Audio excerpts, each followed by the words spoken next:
Bihar board social science model set के एक महत्वपूर्ण वीडियो में आप सबों का बहुत बहुत स्वागत है।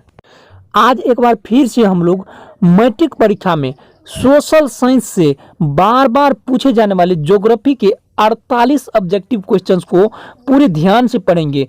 एक बात ध्यान दीजिए कि ये वीडियो जो आप लोग देख रहे हैं ये पार्ट 2 वाली वीडियो है। पार्ट 1 का लिंक डिस्क्रिप्शन में, जिसमें हमने 1 से लेकर के 48 ऑब्जेक्टिव क्वेश्चंस रिलीज किए थे और याद कराए थे आप सबको। आज हम लोग 48 यानी 49 से लेकर के आप सबको 96 तक जो है ऑब्जेक्टिव क्वेश्चन का पूरा रिवाइज कराएंगे। तो वीडियो बहुत इंपॉर्टेंट है और बिल्कुल खास होने वाला है।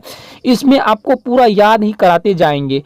तो चलिए वीडियो को स्टार्ट करते हैं, आपका कीमती समय ज़्यादा बर्बाद नहीं करते हुए। एक बात आप सबको बोलना चाहूँगा कि ये सिर्फ 10 मिनट का क्लास है, जिसमें सिर्फ वीवीआई ऑब्जेक्टिव क्वेश्चन है। और इस क्लास को आप लोग पूरा देखिए, ठीक ना, ताकि एक ही प्रश्न को आपको बार बार न याद करना पड़े और पढ़ना न पड़े। तो चलिए देखिए, आपको जो है प्रश्न पूछेगा कि निम्नलिखित में कौन खरीफ फसल है। तो आपको ऑप्शन में रहेगा चावल, गेहूं, धान, मक्का। तो आपको क्या करना है दोस्तों, चावल में जो है टिक लगाना है। या पूछेगा आपको चावल कौन सी फसल है, किस फसल की श्रेणी में आते हैं। तो आपको याद रखना है कि चावल जो है खरीफ फसल के श्रेणी में आते हैं, ठीक ना। अब आते हैं सबसे इम्पोर्टेंट क्वेश्चन जो है, जो 50 नंबर में देख रहे हैं आप लोग। ये पूछ रहा है कि तमिलनाडु में नीलगिरी की पहाड़ी पर चाय एवं कॉफी की खेती की जाती है, ठीक ना। अगर पूछेगा आप लोगों को तमिलनाडु की किस पहाड़ी पर चाय एवं कॉफी की खेती की जाती है, तो आपको उसमें टिक लगाना होगा तमिलनाडु यानी नीलगिरी की पहाड़ी पर, ठीक ना। इसी तरह 51 नंबर का क्वेश्चन आप लोग देख रहे हैं, पूर्व मध्य रेलवे का मुख्यालय कहाँ है। ये क्वेश्चंस आप लोग जो है पूरे दिमाग में एडजस्ट कर लीजिए। पूर्व मध्य रेलवे का मुख्यालय कहाँ है, ये बोर्ड्स एग्जाम में बार बार पूछे जाने वाले क्वेश्चन है, ठीक ना। तो इसको कॉन्सेप्ट बना लीजिए आप लोग। पूर्व मध्य रेलवे का मुख्यालय जो है हाजीपुर है, ठीक ना। दोस्तों वीडियो को खींचेंगे नहीं, आप सबको हम कोशिश करेंगे इतना कि आप लोगों को हम याद कराते जाएंगे, चाहे वीडियो 1-2 मिनट लंबा हो जाए क्यों नहीं, ठीक ना। अब बढ़ेंगे हम लोग, आप सबको याद कर लीजिए कि पूर्व मध्य रेलवे का मुख्यालय कहाँ है दोस्तों, हाजीपुर है, ठीक ना। अब देखिए महाराष्ट्र के तारापुर में जो है पहली परमाणु ऊर्जा केंद्र स्थापित किया गया था। तो आपको पूछेगा कि भारत में सबसे पहला परमाणु ऊर्जा केंद्र कहाँ स्थापित किया गया था। तो आपको टिक लगाना है जो है तारापुर में। या आपको कहेगा कि किस राज्य में स्थापित किया गया था, तो आपको याद रखना है महाराष्ट्र में, ठीक ना। अगर पूछेगा कि महाराष्ट्र में प्रथम परमाणु ऊर्जा केंद्र कहाँ स्थापित किया गया था, तो आपको उसमें लिखना है तारापुर में, ठीक ना। आप लोगों को समझ में आता होगा, आई होप। तो देखिए, अब देखिए कि कौन सा जीव जो है केवल भारत में ही पाया जाता है। तो आपको इसमें टिक लगाना है, डॉल्फिन जो है केवल भारत में ही पाया जाता है, ठीक ना। अब बढ़ते हैं फिर से हम लोग नेक्स्ट क्वेश्चंस की ओर। अब आपसे क्वेश्चंस पूछे जाएंगे कि बिहार की पहली रेल लाइन क्या थी। तो आपको उसमें टिक लगाना है ईस्ट इंडिया रेलवे थी, ठीक ना, बिहार की पहली रेल लाइन। देखिए ऐसे ही क्वेश्चंस आते हैं और इस तरह के क्वेश्चंस बनाने का मकसद यही है कि आप सबको इसका जो है छांटने के लिए भी आप सबको दिमाग में आ जाता होगा क्वेश्चन किस तरह से हम छांटेंगे। और दूसरा फायदा यह है कि आप लोग को जो है डायरेक्ट याद हो जाता है इस तरह के क्वेश्चन में, ठीक ना। अब देखिए कुल जल का कितना प्रतिशत अगर बोलेगा महासागरों में निहित है यानी उपस्थित है, तो आपको देना है 95.6% का भाग जो है महासागर में अवस्थित है। देखिए इसी तरह अब 56 नंबर का क्वेश्चन जो है, वन विभाग की रिपोर्ट के अनुसार भारत में कितने प्रतिशत क्षेत्र पर वन का विस्तार है। तो आपको दिमाग में रखना है कि 57.7% क्षेत्र में जो भारत में जो है कुल मिला के वन का विस्तार है, ठीक ना। इसी तरह हम बढ़ते हैं 57 नंबर क्वेश्चन की ओर। आपसे क्वेश्चन पूछेगा कि भारतीय संविधान की किस अनुच्छेद का संबंध वन्य जीवों तथा प्राकृतिक संसाधनों से है। आपको पूछेगा कि भारतीय संविधान की धारा का कौन सा अनुच्छेद वन्य जीवों तथा प्राकृतिक संसाधन के संरक्षण से है। तो आपको याद रखना है अनुच्छेद 21 यानी धारा 21 के तहत, ठीक ना। अब देखिए अगर पूछेगा कि कैंसर बीमारी के उपचार में किसका उपयोग किया जाता है, किस औषधि का उपयोग किया जाता है, तो आपको याद रखना है टेक्सोल नामक औषधि का उपयोग कैंसर बीमारी के रोकथाम के लिए किया जाता है, ठीक ना। देखिए अब पूछेगा कि चरक का संबंध कहाँ से है, किस देश से है, तो आपको याद रखना है चरक का संबंध जो है भारत से है, ठीक ना। अब आपको इस तरह से क्वेश्चन पूछेंगे कि भारत में लगभग कितनी प्रकार के खनिज पाए जाते हैं, ठीक ना। तो भारत में लगभग 100 प्रकार के खनिज पाए जाते हैं। अगले प्रश्न है 62 नंबर का, लोहयुक्त मैग्नीज कौन सी संसाधन, ठीक ना, कौन सी संसाधन लोहयुक्त खनिज नहीं है, ठीक ना, कौन लोहयुक्त खनिज नहीं है, तो आपको याद रखना है मैग्नीज जो है लोहयुक्त खनिज नहीं है। वीडियो पसंद आ रहा होगा, ठीक ना, तो वीडियो को लाइक कीजिए, चैनल पर पहली बार आए चैनल को सब्सक्राइब जरूर कीजिए। इसी तरह बढ़ते हैं नेक्स्ट वीडियो की ओर। अब हम बढ़ेंगे 63 से स्टार्ट करेंगे। इसी तरह ये क्वेश्चन है 63 नंबर का, अभ्रक कौन सी खनिज है, ठीक ना, तो आपको टिक लगाना है, अभ्रक एक अधात्विक खनिज है, ठीक ना। अब बढ़ते हैं 64 नंबर क्वेश्चन की ओर। 64 नंबर का क्वेश्चन आप लोग देख रहे हैं कि लोहा को किस उद्योगों की जननी कहा जाता है, यानी लोहा को क्या कहा जाता है, तो लोहा को जो है उद्योगों की जननी कहा जाता है, ठीक ना। अब इसी तरह हम बढ़ेंगे, अल्युमिनियम बनाने के लिए किसकी आवश्यकता पड़ती है, ठीक ना, तो अल्युमिनियम बनाने के लिए हमें बॉक्साइट की आवश्यकता पड़ती है। इसी तरह कौन सी उच्च किस्म का कोयला कौन है, ठीक ना, पूछेगा कि कौन उच्च किस्म का कोयला है, तो आपको याद रखना एंथ्रासाइट जो है उच्च किस्म का कोयला है, ठीक है ना। कौन उच्च किस्म का लोहा है, तो आपको याद रखना है हेमेटाइट जो है उच्च किस्म का लोहा है। बहुत जल्द हम इस प्रश्न को अभी जो है 96 तक कंप्लीट कर देंगे। वीडियो को पूरा एंड तक देखिए, बिल्कुल एंड तक देखिए। कोई भी प्रॉब्लम आते हैं तो कमेंट में ज़रूर बताएं, ठीक ना। आप लोग कोशिश कीजिए अपना अपना रिएक्शन कमेंट में करने के लिए, जिसको जिस प्रकार से रिएक्शन आ रहे हैं। चलिए देखिए, अगर पूछ देगा कि मुंबई हाई क्षेत्र क्यों प्रसिद्ध है, तो आपको याद रखना है कि ये जो है पेट्रोलियम उत्पादन के लिए प्रसिद्ध है, ठीक ना। मुंबई हाई क्षेत्र जो है तेल शोधक कारखाना के लिए यह प्रसिद्ध है, ठीक ना। इसी तरह आपको पूछेगा कि भारत का पहला तेल शोधक कारखाना कहाँ पर स्थित किया गया था, तो इसी तरह आपको याद रखना है कि भारत का पहला तेल शोधक कारखाना असम के डिगबोई में स्थापित किए गए थे।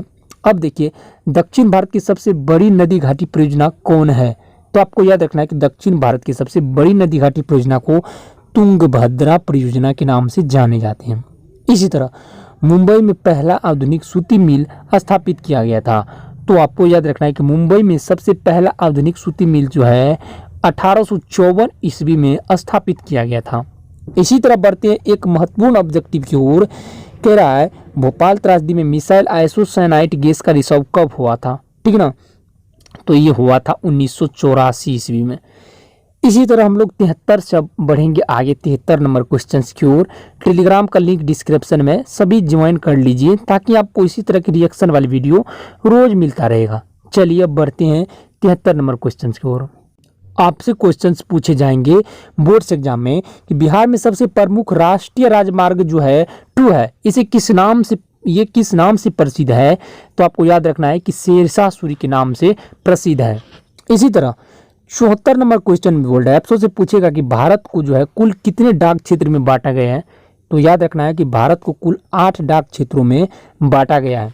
इसी तरह 75 नंबर के क्वेश्चन में अगर पूछ देगा कि बिहार के भौगोलिक क्षेत्र का कुल कितना % क्षेत्रों पर खेती की जाती है, ठीक ना, तो आपको याद रखना है कि बिहार के जो है भौगोलिक क्षेत्र में जो है कुल 60% क्षेत्रों में खेती की जाती है।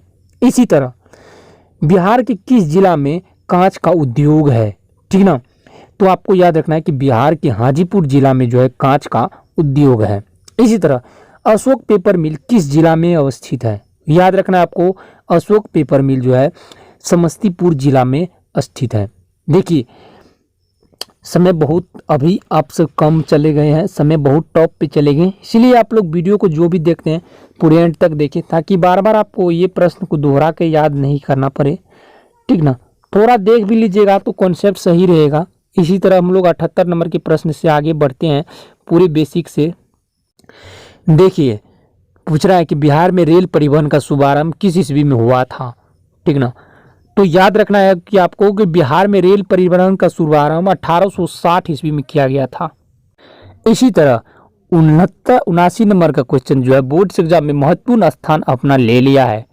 ये क्वेश्चन है, 1 टन इस्पात में कितने किलोग्राम मैग्नीज का उपयोग किया जाता है। 1 टन जो इस्पात बनाया जाता है तो उसमें केवल 10 किलोग्राम मैग्नीज का उपयोग किया जाता है, जिससे 1 टन इस्पात बनकर तैयार हो जाता है।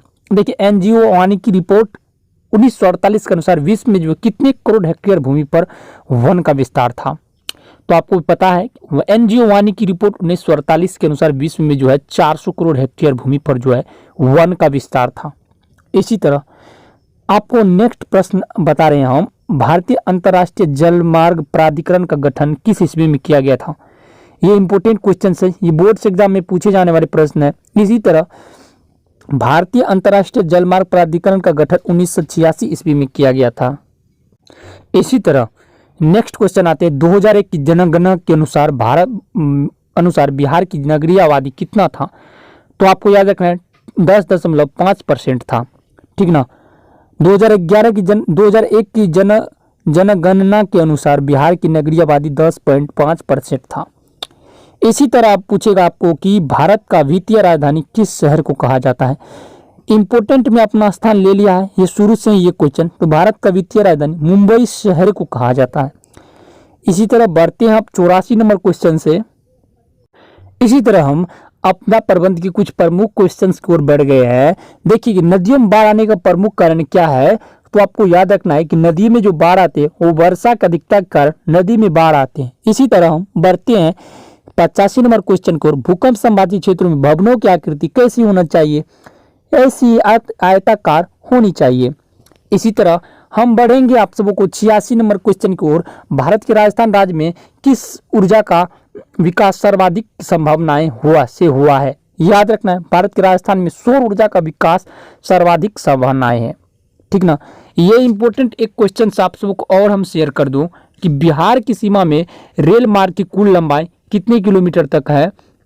तो याद रखना आपको कि बिहार की सीमा में रेल मार्ग की कुल लंबाई 6283 किलोमीटर है, ठीक ना। इसी तरह हम बढ़ते हैं 88 नंबर क्वेश्चन को। नर्मदा घाटी परियोजना किस राज्य में स्थित है, किन किन राज्य में स्थित है। तो आपको याद रखना है कि नर्मदा घाटी परियोजना गुजरात, महाराष्ट्र एवं मध्य प्रदेश राज्य से संबंधित है, ठीक ना। इसी तरह हम बढ़ेंगे, बिहार के किस जिला के प्रति व्यक्ति आय सर्वाधिक है। तो आपको याद रखना है कि बिहार के पटना जिला की प्रति व्यक्ति आय जो है वो सर्वाधिक है। इसी तरह हम बढ़ते हैं अब 90 नंबर के क्वेश्चन की ओर।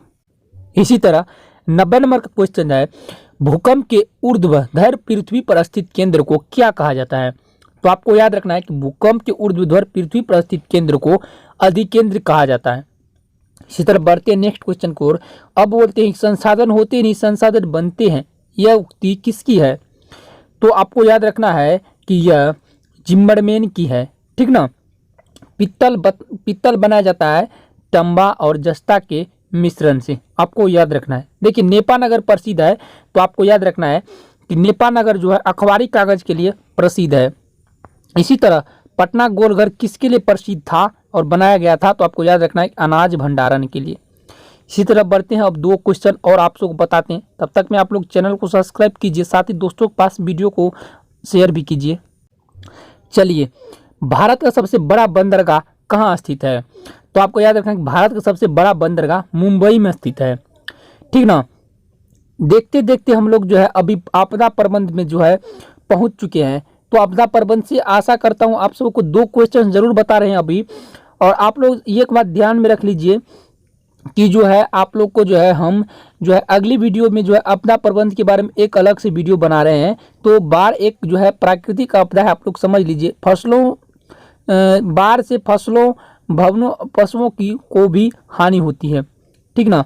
इसी तरह दोस्तों आप सबको अपना कीमती समय से अपनी तैयारी के लिए आप सबको बहुत बहुत धन्यवाद। दोस्तों मिलते हैं आप सबको अगली वीडियोज में, तब तक के लिए जय हिंद दोस्तों और बाय बाय।